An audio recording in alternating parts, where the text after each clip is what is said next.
primero y luego miraremos el impacto económico en cuanto al caso del acceso a la justicia, los impactos sociales y después cómo impacta el contrato social, es decir, el contrato que existe entre los ciudadanos y el Estado. Y luego miraremos algunos costos y beneficios en cuanto a las intervenciones de acceso a la justicia. Así que voy a presentar muy brevemente en cuanto a lo que había en el documento. En cuanto a los métodos, me pidieron que mirara estudios empíricos sobre el impacto del acceso a la justicia que se divulgaron entre el 2017 y el 2021, un periodo de 5 años. Para encontrar estos artículos utilicé Google Scholar, hice búsquedas en Google, miré varias páginas de organizaciones de justicia, como también utilicé sugerencias de contactos de justicia en Pathfinders y una búsqueda iterativa en distintas publicaciones. Después del resultado inicial de más de 2,000 documentos, seleccioné 116 para la revisión de literatura. Así que miremos el impacto económico del acceso a la justicia. Vemos que tiene efectos en cuanto a los individuos, los negocios y economías enteras, particularmente cuando vemos la falta de acceso a justicia. Un estudio en los Estados Unidos encontró que el 37% de las personas con problemas legales perdieron dinero y el 14% perdieron su trabajo. Más de 100,000 personas en 101 países, el 23% de aquellas personas con problemas legales perdió el trabajo o tuvo que trasladarse. Así que vemos que el acceso a justicia, o mejor dicho, la falta de acceso tiene un impacto fuerte en cuanto a los individuos. Ahora miramos el impacto en cuanto a las empresas. En India, los estudios encontraron que la mejora de la eficiencia de los tribunales en verdad que mejora la productividad en el sector de fabricantes y permite que las empresas hagan un mejor trabajo en vez de tener que lidiar con estos problemas legales. Y en la economía vemos que también tiene un impacto. Un estudio de la OCDE de 44 países encontró que en 39 el costo anual de los problemas legales era aproximadamente la mitad del PIB, o mejor dicho, el 0,5%. Y esta es una cifra conservadora. Pero sí hay algunas intervenciones que se pueden tomar para mejorar el acceso a la justicia y esto va a beneficiar a la economía. Primero que todo, se puede aumentar la cantidad de acceso a la justicia. Así que en 83 países se realizó un estudio y encontró que si se aumenta la densidad de jueces en un 1%, el PIB aumenta un 0,17 puntos porcentajes por año. Y un estudio pequeño en Kenia encontró que proporcionar abogados de manera gratuita para los agricultores redujo los conflictos por tierra y aumentó la producción en un 42% y la inversión en un 21%. Y tuvieron que hacer esto y se llevó a cabo en un entorno más estable y más predictible. Así que además de aumentar la cantidad de acceso a la justicia, también se puede mejorar la calidad. Así que tenemos un ejemplo de Estados Unidos. Así que en los Estados Unidos había una plataforma de negociación y pago en línea para las multas legales y esto hizo que fuera más fácil. Así que vimos una reducción de aproximadamente el 21% de reducción en los pagos y también un aumento de la eficacia judicial, ya que habían muchos problemas. En Nepal había un programa de protección terrestre que se realizó por personas de empoderamiento legal. Ayudaron a personas de bajos ingresos para saber cuáles eran sus derechos y practicarlos. Así que hubo una mejora en la resolución de conflictos, una reducción del trabajo no remunerado y una mejora de la situación económica en cuanto a la situación de las mujeres. Ahora vamos a ver los impactos sociales. Una falta de acceso a la justicia puede estar ligada con la violencia, la delincuencia, los conflictos, la salud. Hay muchos estudios que no podré abordar hoy, así que solo les voy a dar algunos ejemplos. En los Estados Unidos, los estudios muestran una fuerte correlación entre los desahucios y el aumento de los índices de criminalidad. Y otros dos ensayos o estudios, mejor dicho, en los Estados Unidos, encontraron que cuando uno le da representación legal a las personas en riesgo de desahucios, disminuye la tasa de desahucios.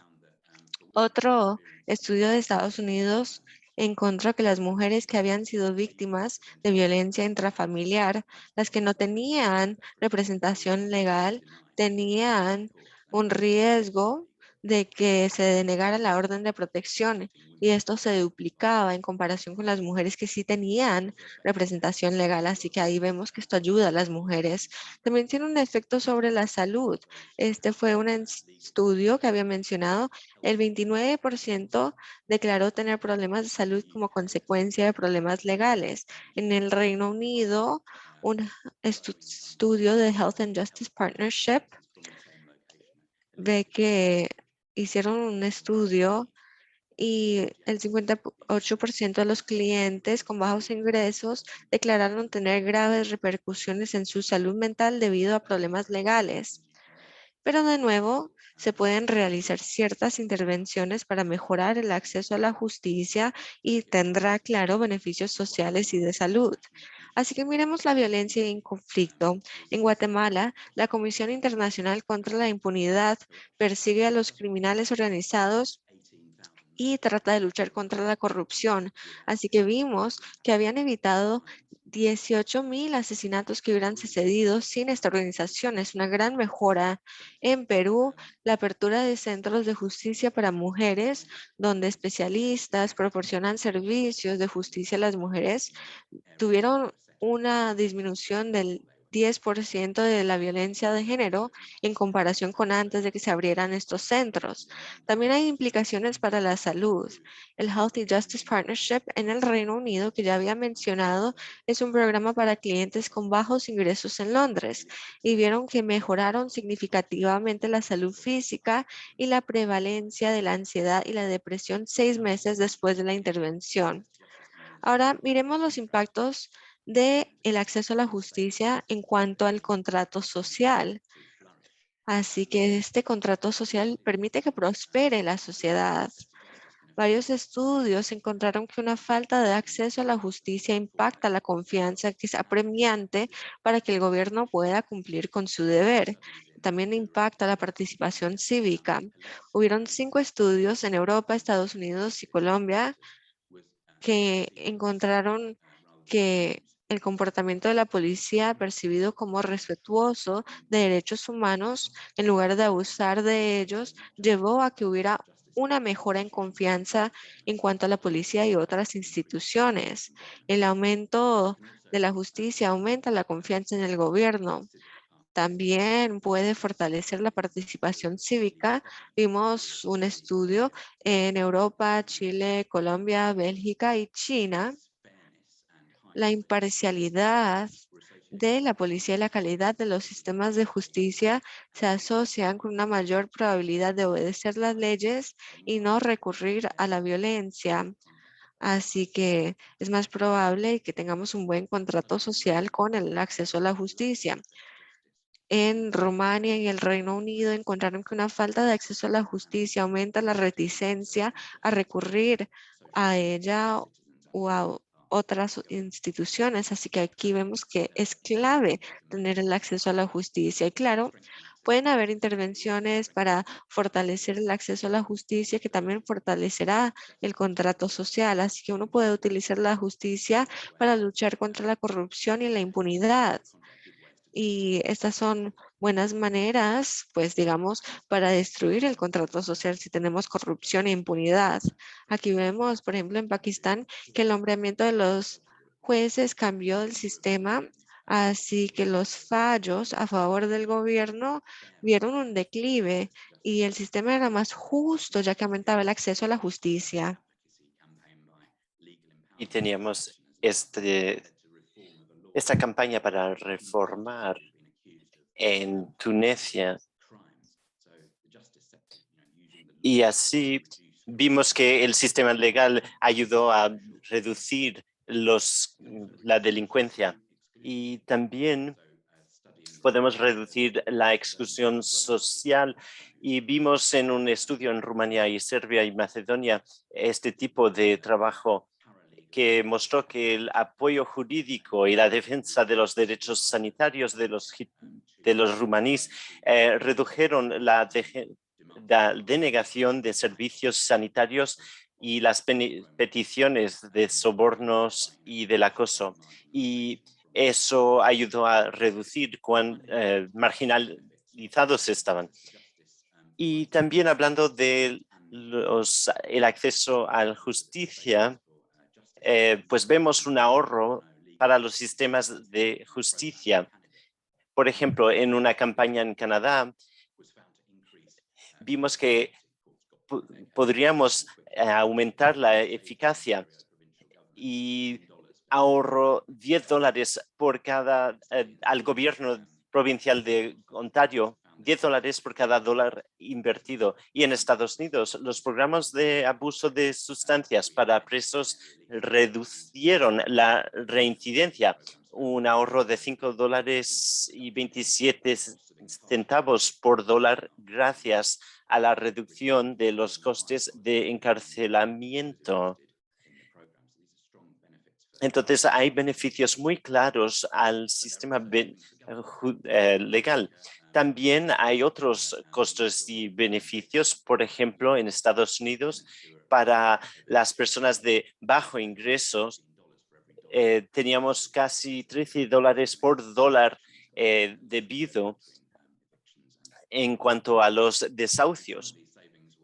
Y algunos de estos ahorros tenían que ver con el sistema judicial, porque ya no habían tantos procesos que pasaban por los tribunales, pero también veíamos que bajaban los costes de salud mental y otros costes de viviendas de emergencia, por ejemplo. Y luego, a nivel global, las Naciones Unidas y el Banco Mundial calculan un retorno de $16 por cada dólar invertido en la provisión de funciones básicas de justicia, solo por su impacto en la prevención de conflictos violentos. Entonces, para concluir, quería decir que la revisión proporciona un fuente de apoyo a los impactos y el valor de invertir en el acceso a la justicia centrada en las personas para todos y mejora la economía gracias a la reducción de los costes para los particulares, las empresas y los gobiernos.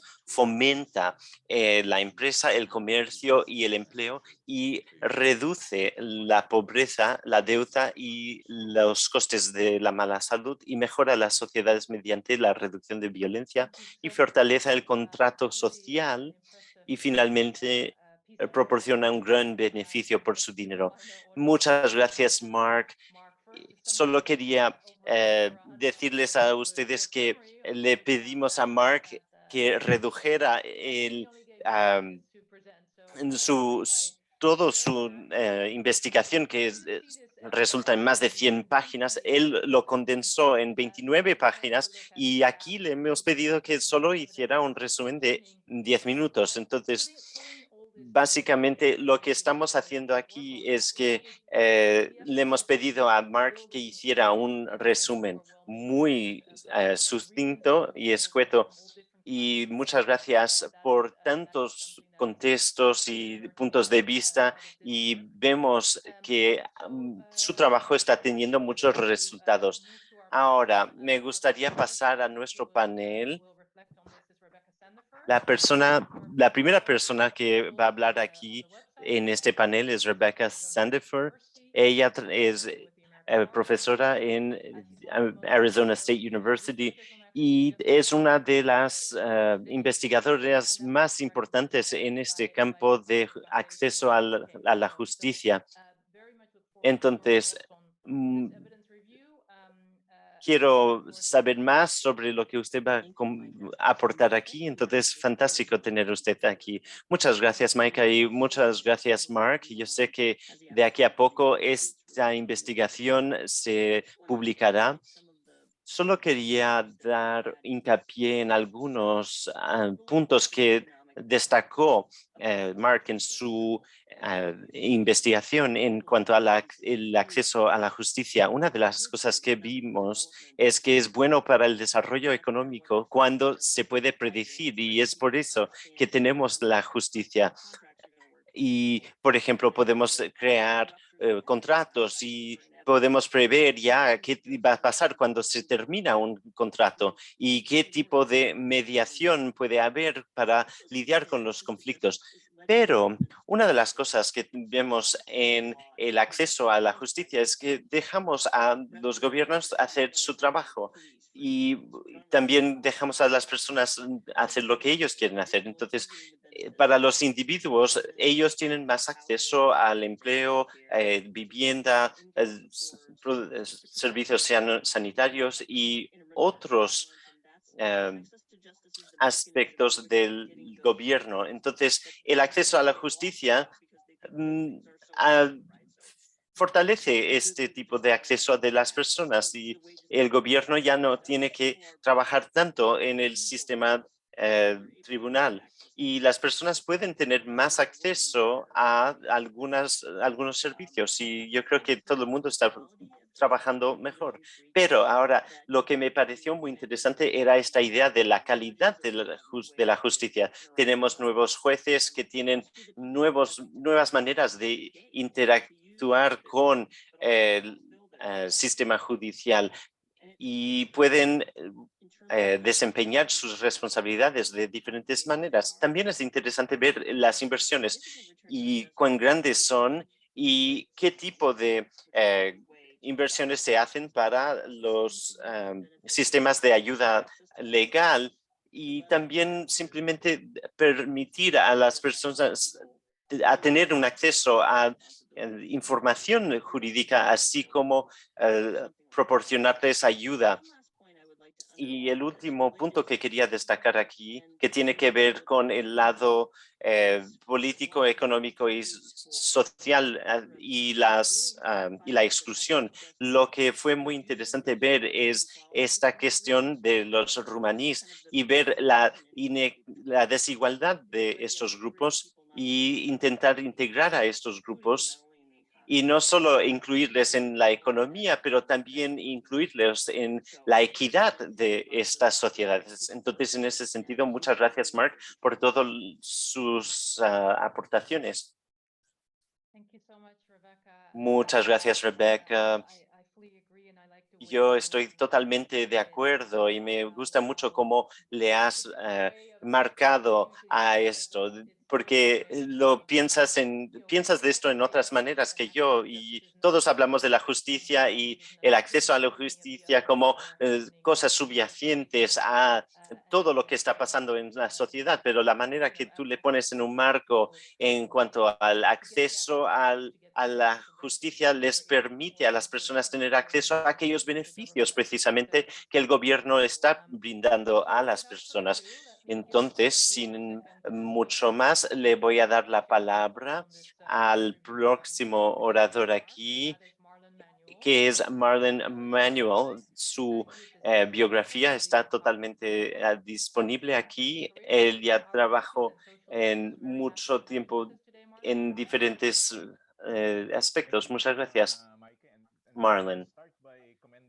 Bueno, muchas gracias, Mike. Y primero de todo, me gustaría darle una felicitación a Mark por todo su trabajo y porque aquí lo que vemos es que hay mucha investigación, grandes volúmenes de trabajo que él ha hecho y este estudio que va a estar disponible en poco tiempo. Básicamente quería empezar con las violaciones que vemos de los derechos y las vulneraciones de estos derechos y las soluciones efectivas que podemos brindar y que muchas veces vemos que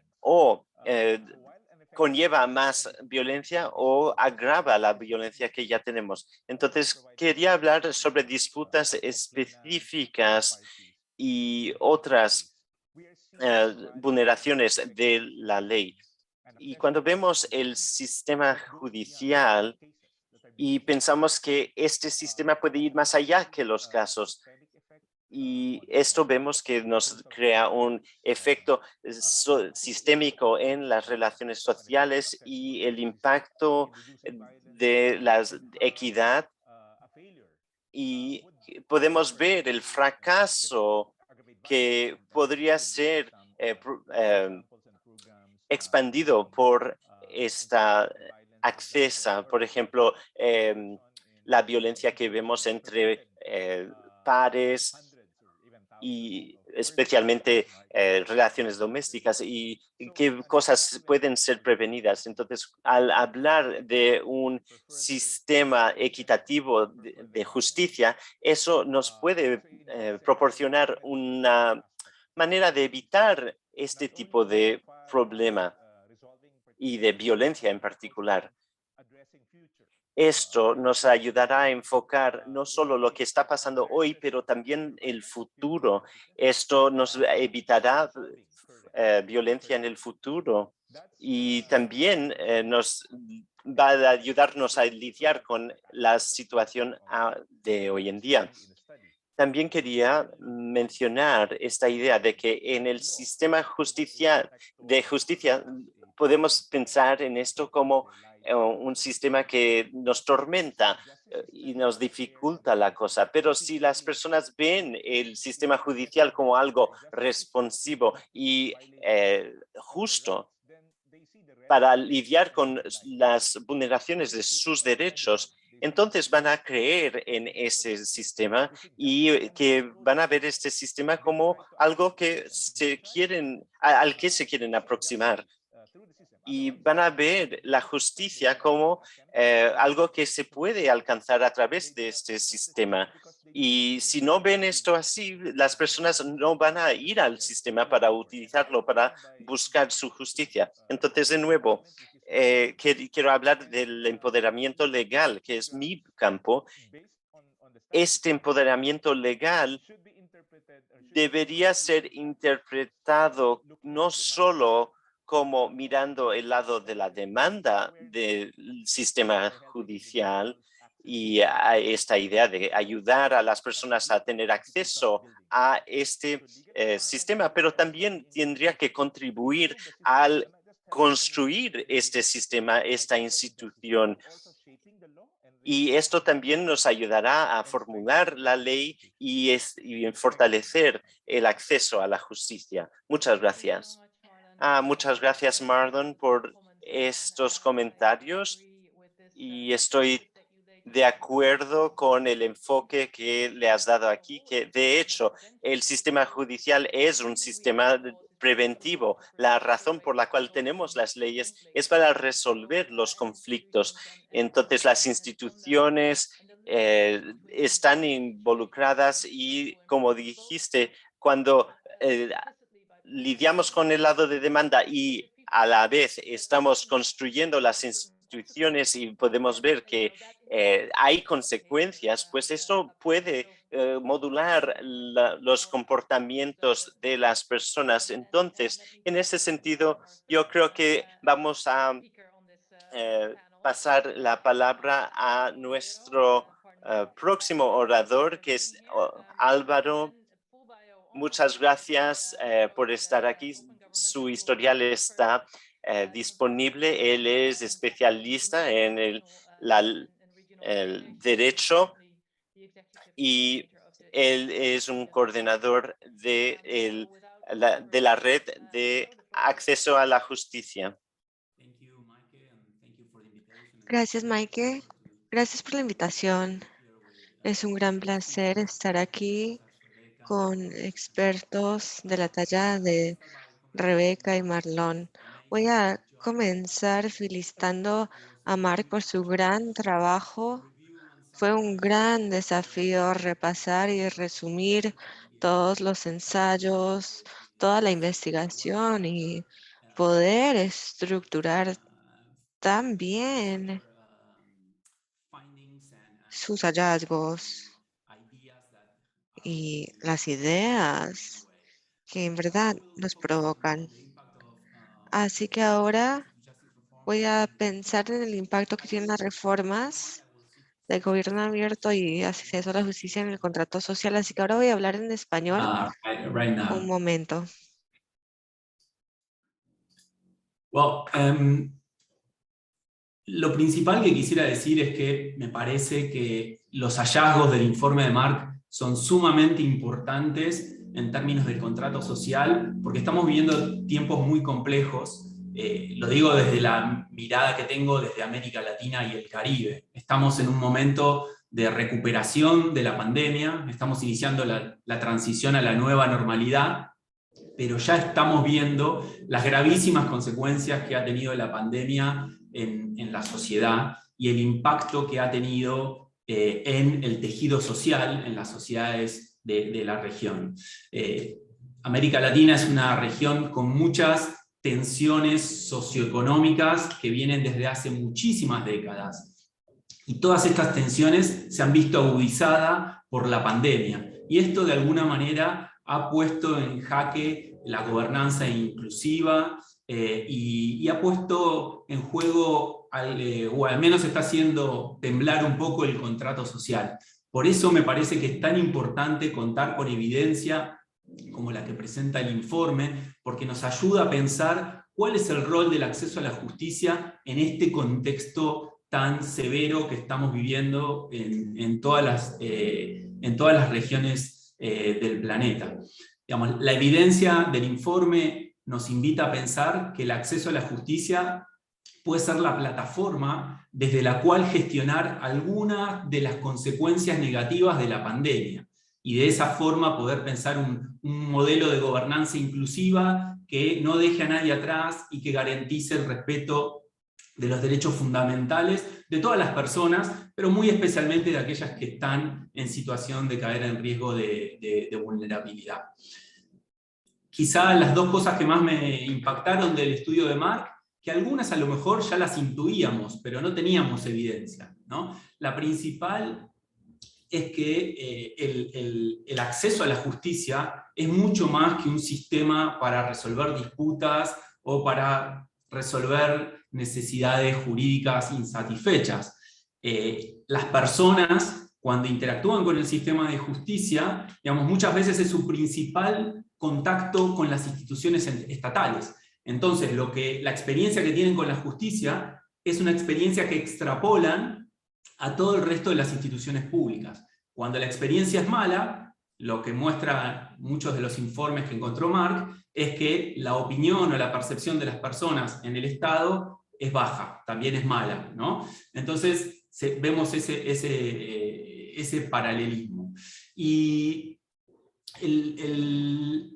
digamos, el otro tema que quisiera resaltar es, digamos, la multiplicidad de actores que hay cuando hablamos de acceso a la justicia. Muchos de los papers, de los trabajos que encontró Mark, hablan de la policía. Me sorprendió cuán sobrerepresentada está la policía y las fuerzas de seguridad en las investigaciones. Y no digo que sea un error. Lo que creo es que esta evidencia nos invita a que cuando pensamos reformas de acceso a la justicia, podamos pensar con mayor precisión y con mayor apertura cuáles son los actores estatales con los que tenemos que trabajar. No son solamente los jueces, los fiscales y los defensores, también es la policía, las fuerzas de seguridad en general, los oficiales de migración. Digamos, hay una constelación de actores que no siempre los tenemos tan presentes. Y creo que el resultado de la investigación de Mark nos muestra un camino en ese sentido.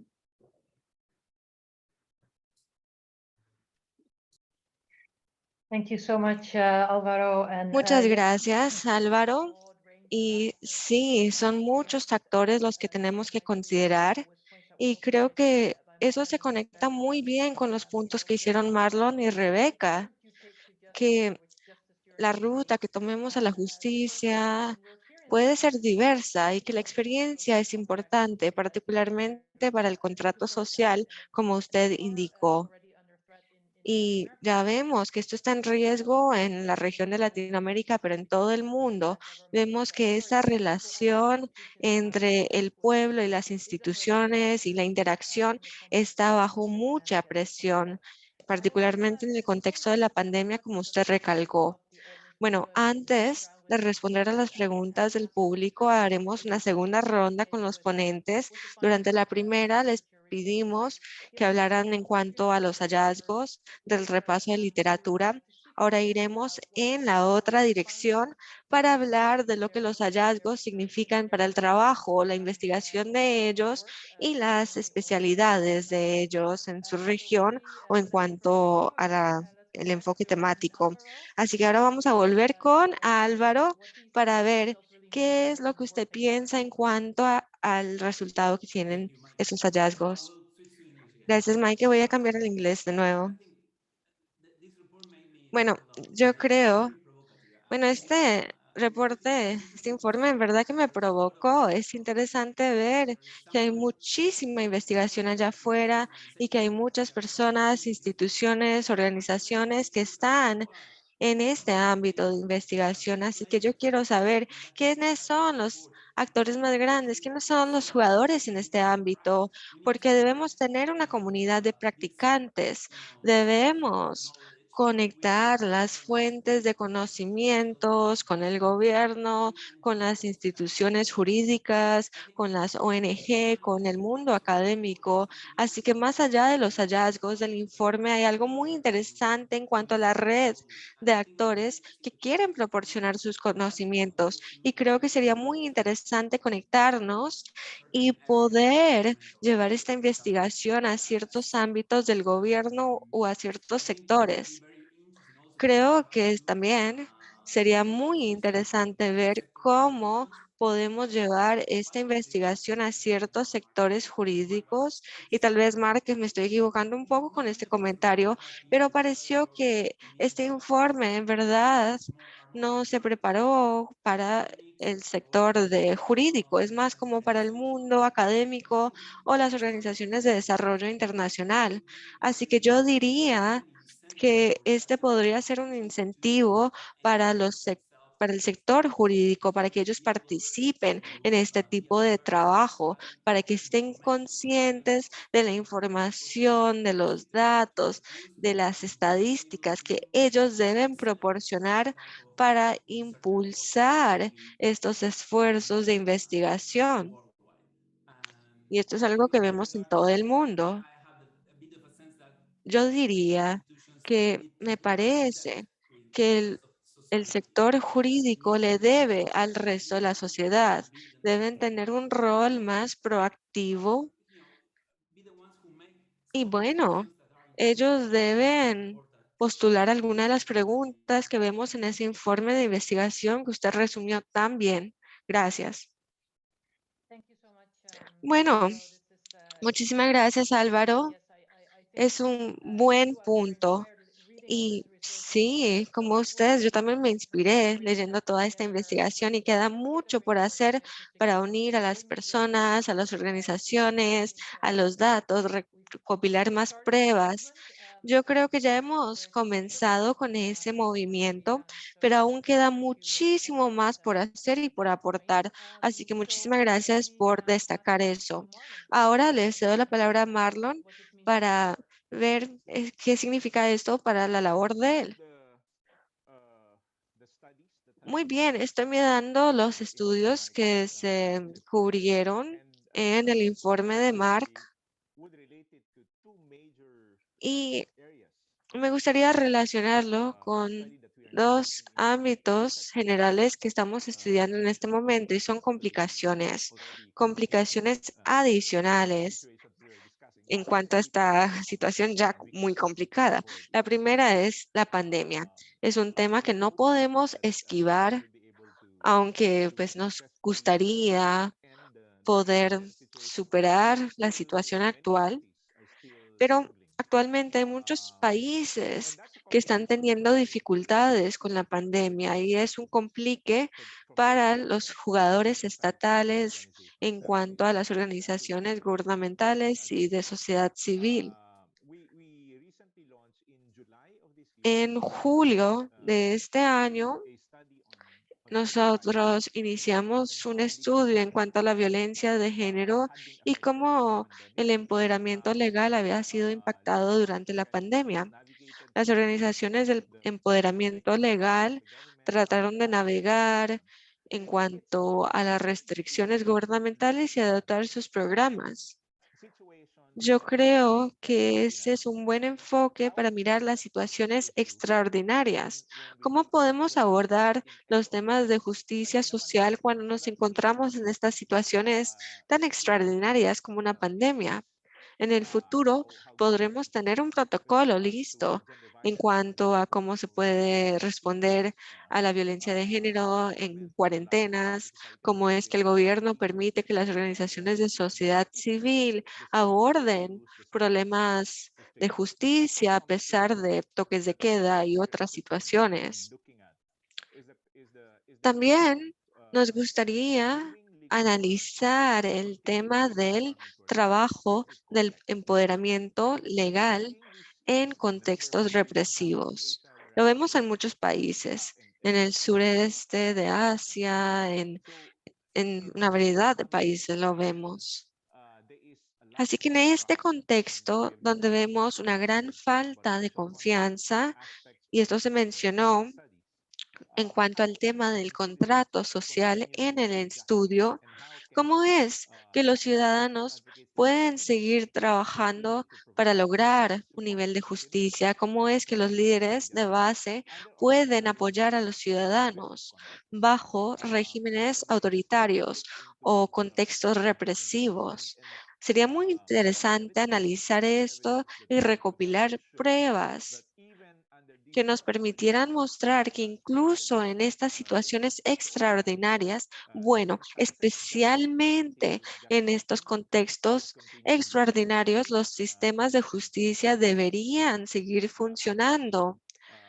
Las personas deben poder acceder a las instituciones de justicia. Es una situación difícil, pero no dejan de funcionar los sistemas de justicia. Uno no puede poner a las necesidades de justicia en cuarentena. El trabajo debe seguir adelante, incluso bajo circunstancias muy difíciles. Voy a dejarlo ahí, Maike. Gracias, Marlon.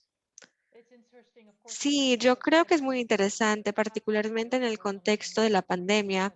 En Pathfinders, trabajamos en varios informes cuando estábamos pensando en el impacto de la pandemia en cuanto a la salud, la distintas crisis, el contrato social, nos dimos cuenta que los que están en el ámbito de justicia también son trabajadores de primera línea, están al frente de muchos temas.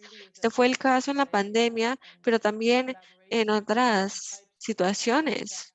Tienen un rol muy importante y esto es a través de todos los sectores, el informal, la sociedad civil, el formal, etcétera. Es muy importante considerar el contexto. Bueno, antes de seguir, le quiero recordar a los participantes que si tienen una pregunta, por favor, escríbanla en la casilla de preguntas y respuestas. Y después de escuchar a Rebeca Sandefur, vamos a repasar las preguntas y tratar de responderlas. Así que, por favor, escríbanla ahí y responderemos a ellas. Pero antes de seguir a la sección de preguntas y respuestas, adelante, Rebeca, usted tiene la palabra.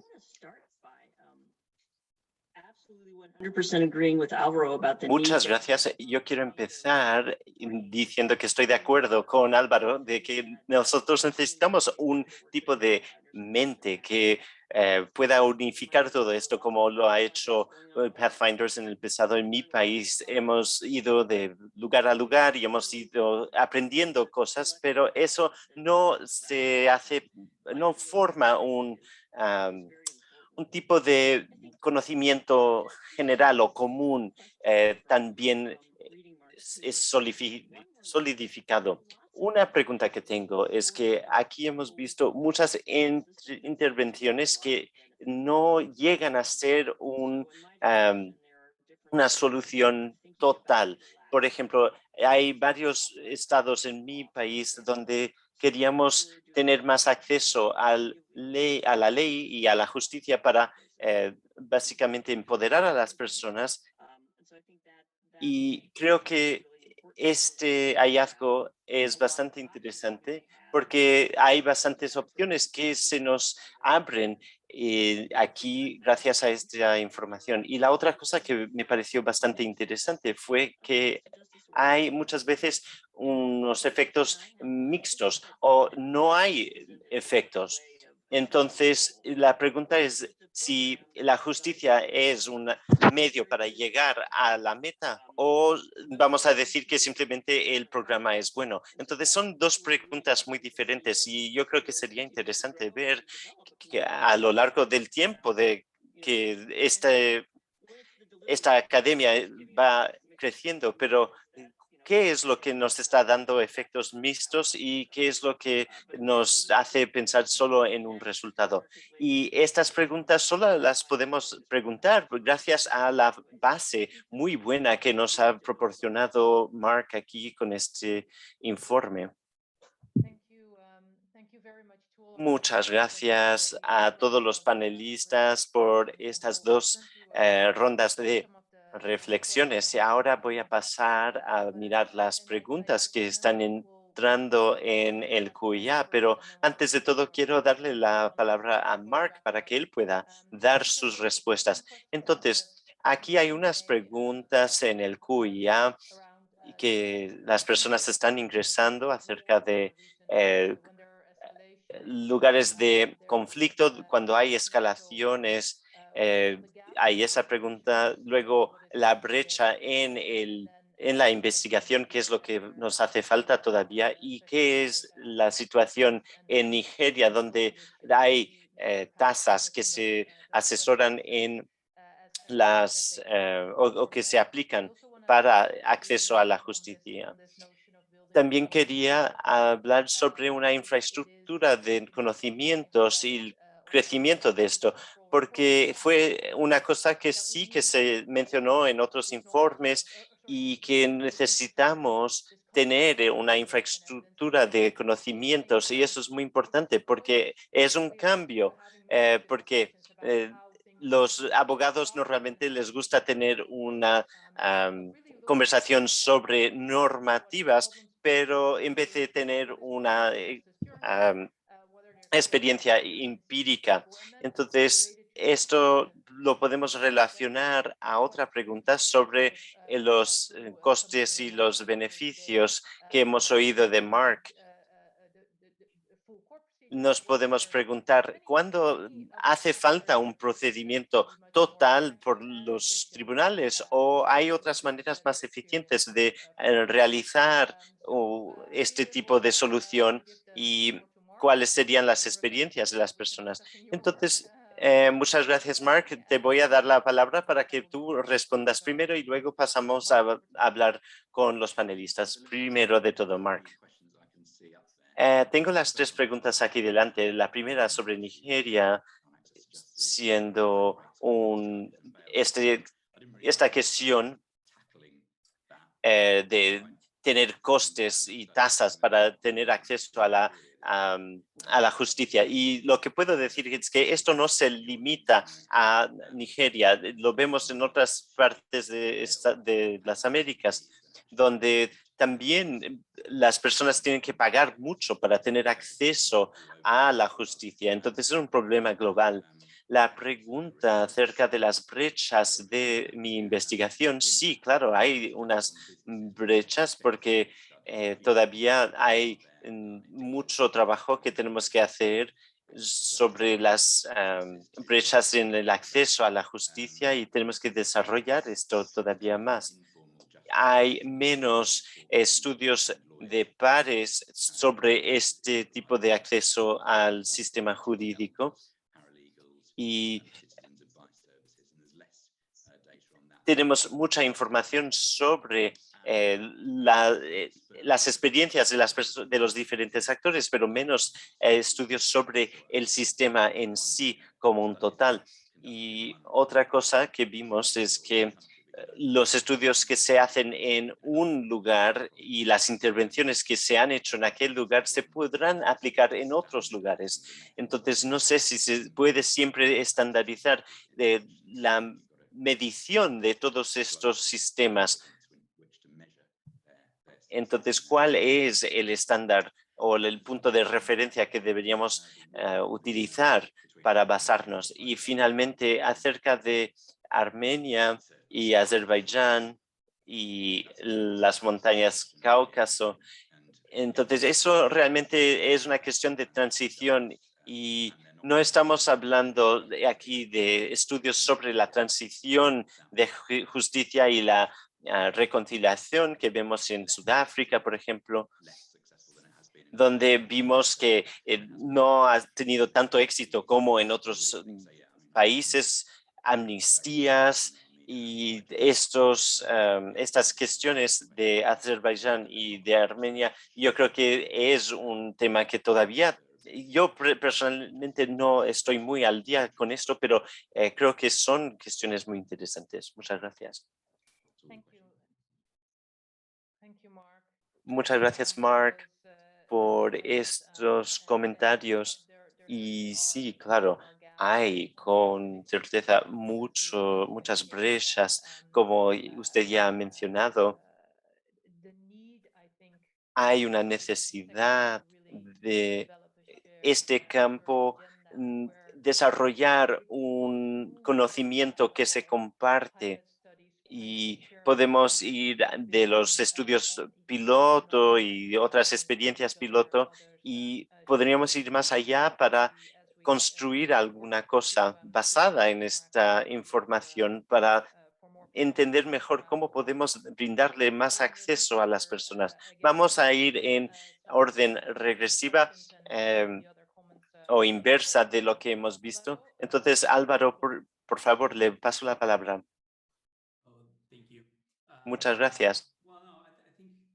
Bueno, creo que tengo la impresión de que acerca del compartimiento de información y las herramientas que existen, creo que todavía nos queda bastante por hacer. Nosotros deberíamos transformar este repaso que nos ha hecho Mark en algo más.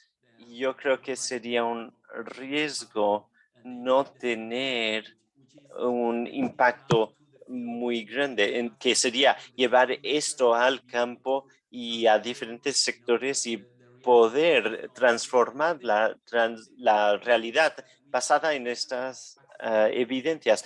Entonces, usted tiene acceso a información que muestra que el acceso a la justicia puede ser un beneficio para el contrato social. Y esto es importante para el movimiento de justicia abierta y este estudio nos trae más legitimidad a este movimiento y vamos a ver esto tener un impacto mayor a lo largo de los años. Sí, muchas gracias, Álvaro.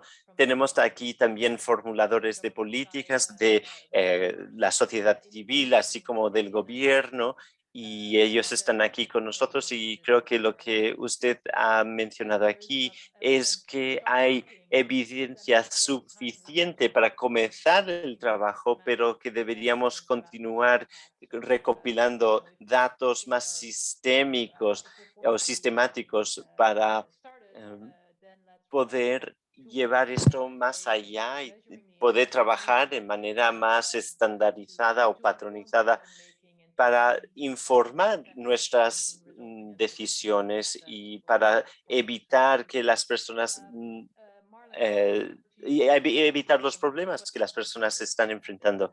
Entonces ahora, Marlon, lo que dijo Mark creo que fue muy interesante y lo que dijo Mikey también muy interesante porque siempre que tenemos conflictos armados, tenemos una deslocación de personas, un desplazamiento de las personas y esto es algo que vemos en la crisis de refugiados los refugiados representan un grupo muy grande de individuos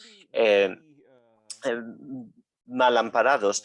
Entonces, en ese sentido, tenemos que pensar no solo en el corto plazo, pero también en largo plazo. En el país donde han de llegada, ellos tienen problemas con la comunidad, tanto la comunidad refugiada como la comunidad en el país donde llegan.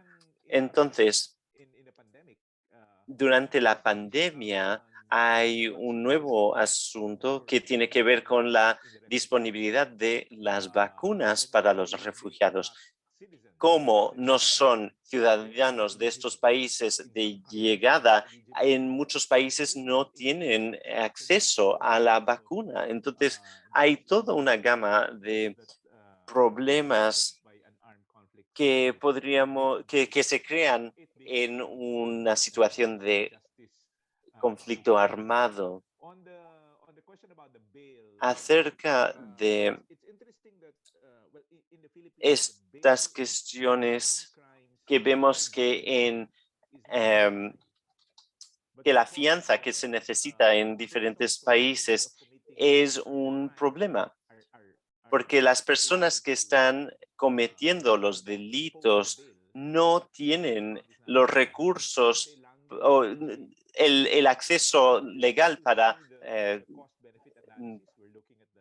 financiar la finanza o poner una finanza. Entonces, el coste de proporcionar comida y otros servicios a estas personas que están en la prisión o en la cárcel es más caro que en otras situaciones si ellos tuvieran la capacidad financiera de proveer su propia comida. Entonces, tenemos que ver si esta cuestión, el sistema de finanzas y otros sistemas, tenemos que pensar si acabamos pagando más de lo que deberíamos debido a este sistema de encarcelamiento que a veces cuesta más de tener otros tipos de sistema. Sí, claro, allí es donde vemos que las personas dicen que los actores de justicia están pagando por la injusticia y al final tenemos estas filas muy largas para que este sistema funcione y en ese sentido el sistema judicial está pagando mucho para procesar a delincuentes. Entonces, esto es un costo muy alto y claro que tenemos otros asuntos en cuestiones de refugiados y que donde vemos el desplazamiento, que es un problema y que la vida de estas personas continúa, pero y estas personas siguen viviendo, se casan, se divorcian, tienen todos los asuntos de todas las personas y tenemos que preguntarnos cómo estas poblaciones de refugiados tienen acceso o no a la justicia. Y ahora finalmente le voy a dar la palabra a Rebecca, por favor. Yo soy un poco optimista de manera con una cautela acerca de los recursos que ya tenemos. Como dijo Marlon, sí, los conflictos armados crean estos grupos de refugiados. Nosotros sabemos cuáles son las necesidades de todos estos grupos, que sean del Líbano o de Siria o de donde sea. Ellos siempre necesitarán los papeles para entrar en el país de llegada. Tendrán que regularizar su situación. Entonces nosotros sabemos que esto es una cosa básica. Otra cosa que también podríamos considerar a partir de esta evidencia que ya tenemos, podemos pensar en tres países diferentes, Australia, Estados Unidos y Mongolia. ¿Qué es lo que tienen en común? Pues nada, que son enormes, son geográficamente muy grandes y hay una distancia muy grande, hay mucha tecnología que podrá desempeñar un papel importante. Y también tenemos poblaciones indígenas que están ubicadas en lugares debido al colonialismo que han experimentado. Entonces, estas poblaciones también tienen sus necesidades y entonces tenemos algunas estructuras que funcionan en Australia o en regiones rurales de Australia y Estados Unidos, y en Mongolia tendremos una cosa parecida. Entonces, yo creo que hay una gama de diferentes direcciones en las que podríamos ir utilizando esta información y utilizando lo que tenemos, y yo creo que hay bastante esperanza para aprender y me encantaría hacer más investigación. Claro, como una buena investigadora. Muchísimas gracias por ese último comentario, Rebeca. Y como había dicho antes, pensamos que el sistema jurídico es muy distinto en cada país. Tenemos una mezcla de distintos actores del sector privado, público, etcétera. Pero a la misma vez, las condiciones en las que viven las personas pueden ser parecidas, como también los problemas cotidianos a los que se enfrentan las personas. Las interacciones, las experiencias pueden utilizarse para aprender de otros contextos. Así que ahora me gustaría concluir la sesión. Me gustaría agradecerle a Mark por el gran trabajo que ha hecho, a nuestros panelistas, Rebeca, Marlon, Álvaro. Les quiero agradecer por compartir sus ideas con nosotros el día de hoy. Esta fue la primera sesión de la Academia de OGP. Tendremos más sesiones esta semana, así que pueden mirar en la plataforma y inscribirse para otras sesiones. Y estén pendientes de la presentación que hizo Mark el día de hoy, que se va a compartir en la plataforma, y claro, el estudio que cuando se complete se va a publicar a comienzos del próximo año. Vivimos en una época donde nos enfrentamos a muchos desafíos, pero yo sigo siendo positiva. Me encanta el optimismo que compartió Rebeca. Hay mucho que podemos hacer si trabajamos juntos, si somos sistemáticos en cuanto a lo que sabemos y utilizamos esos datos y esas pruebas en nuestro trabajo para seguir adelante y seguir mejorando los sistemas para proporcionar acceso igualitario al acceso para todos como parte de un gobierno más abierto.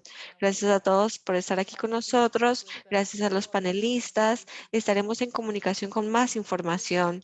Muchísimas gracias. Muchas gracias. Adiós.